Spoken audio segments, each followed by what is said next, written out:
In 2006, Xavier University in Cincinnati, Ohio celebrated its 175th anniversary.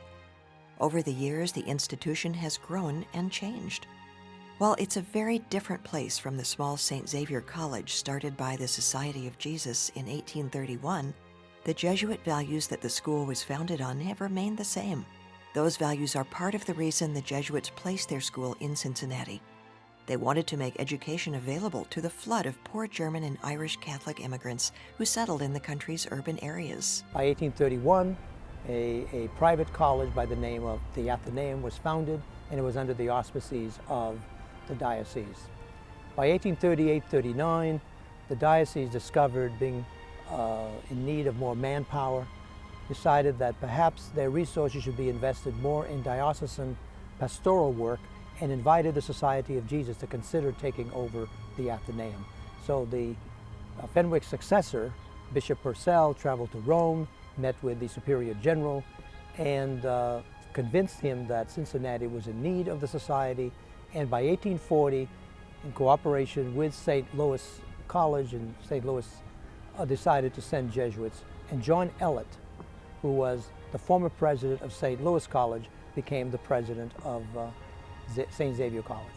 And it was named St. Xavier after St. Francis Xavier, who was, interestingly enough, also the patron saint of the seminary and the Athenaeum, and he was a co-founder of the Society of Jesus. In 1911, the college paid $85,000 for 26 acres in the rural suburb of Avondale. There, they plan to build a new campus. The site is the home of Xavier University today. By 1930, there were 6 buildings on campus, and by 1830, also the college decided to rename itself Xavier University. In the years since 1911, the city of Cincinnati experienced great growth. The surrounding rural area that Xavier moved to was transformed in just a few decades. The rolling hills of grass and trees were replaced by urban inner-city residential neighborhoods. The university changed as well. It became an urban commuter college, attracting and serving Cincinnati's Catholic community. As a result, there are generations of loyal Xavier alumni throughout the greater Cincinnati metropolitan area. In recent decades, Xavier has become an increasingly residential university, attracting students not only from the Ohio, Indiana, and Kentucky areas, but from across the nation as well.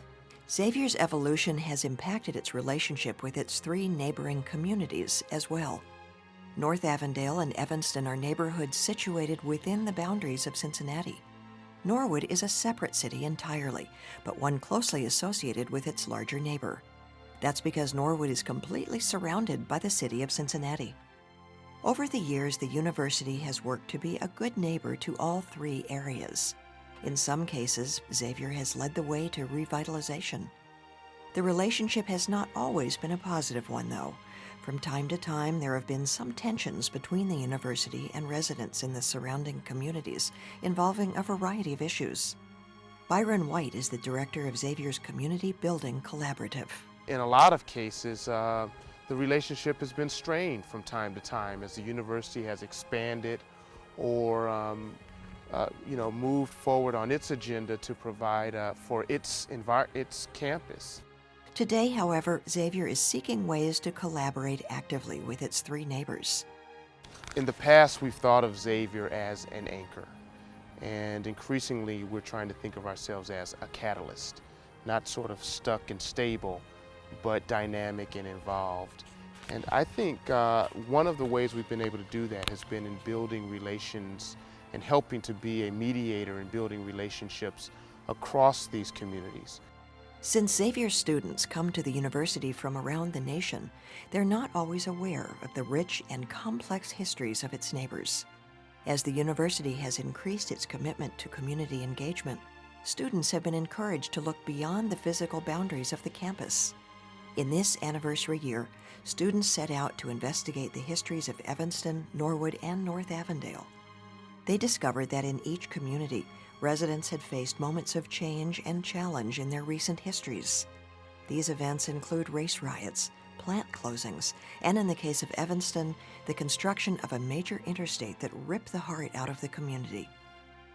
Understanding these events and the ways community residents perceive them helps students to better understand the university's relationship with its geographic neighbors.